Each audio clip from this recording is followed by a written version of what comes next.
Hi, third graders. I'm here to read you your next chapters of Wonder. Switching tables. The next day at lunch, stupid me, I sat down at a table with Tristan, Nino, and Pablo. I thought maybe they were safe because they weren't really considered popular, but they weren't out there playing D&D at recess either. They were sort of in-betweeners. And at first, I thought I scored because they were basically too nice to not acknowledge my presence when I walked over to the table. They all say, "Hey," though I could tell they looked at each other. But then the same thing that happened yesterday. Our lunch table was called, they got their food, and headed toward a new table at the other side of the cafeteria. Unfortunately, Mrs. G, who was the lunch teacher that day, saw what happened and chased after them. "That's not allowed, boys," she scolded them loudly. "This is not that kind of school. You get right back to your table." Oh, great, like that was going to help. Before they could force to be sit back down at the table, I got up with my tray and walked away really fast. I could hear Mrs. G call my name, but I pretended to not hear her and just kept walking the other side of the cafeteria, behind the lunch counter. "Sit with us, Jack." It was Summer. She and August were sitting at their table, and they both were waving for me to come over. Why I didn't sit with August on the first day of school. Okay, I'm a total hypocrite, I know. The first day of school, I remember seeing August in the cafeteria.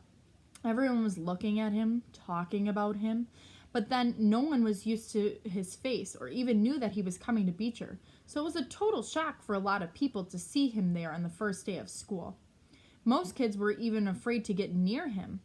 So when I saw him going to the cafeteria ahead of me, I knew he'd have no one to sit with, but I couldn't bring myself to sit with him. I had been hanging out with him all morning long just because we had so many classes together, and I guess I was just kind of wanting a little normal time to chill with other kids. So when I saw him move to a table on the other side of the lunch counter, I purposely found a table as far away from there as I could. I sat down with Isaiah and Luca, even though I'd never met them before, and we talked about baseball the whole time. I played basketball with them at recess. They became my lunch table from then on. I heard Summer had sat down with August, which surprised me because I knew for a fact she wasn't one of the kids that Tushman had talked to about being friends with Augie. So I knew she was doing it just to be nice, and that was pretty brave, I thought. So now here I was sitting with Summer and August, and they were being totally nice to me as always. I filled them in with everything Charlotte had told me, except for the whole big part about me having snapped under pressure of being Augie's friend, or about the part where Julian's mom saying that Augie had special needs, or for the part about being on the school board. I guess all that I really told them about was how Julian had a holiday party and managed to turn the whole grade against me.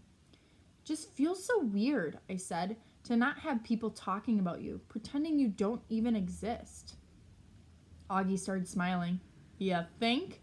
he said sarcastically. "Welcome to my world." Sides. Here are the official sides, said Summer at lunch the next day. She pulled out a folded piece of loose paper and opened it.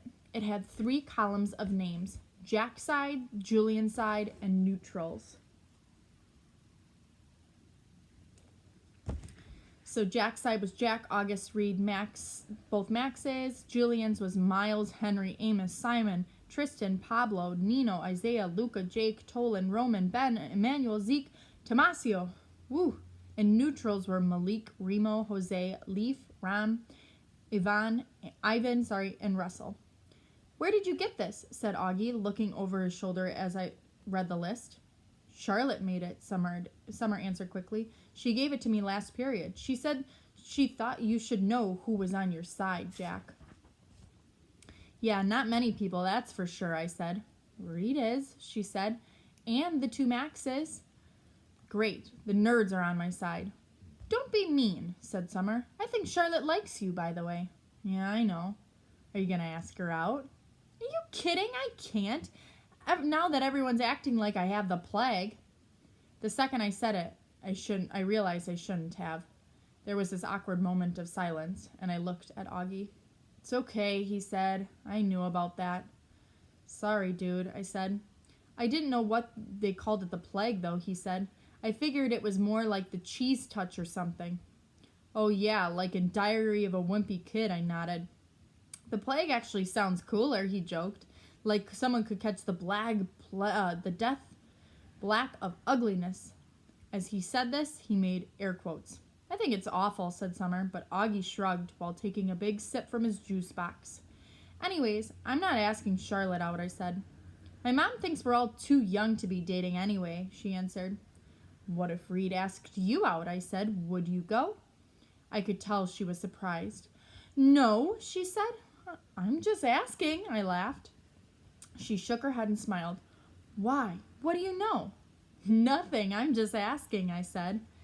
I actually agree with my mom, she said. I do think we're too young to be dating. I mean, I just don't see what the rush is.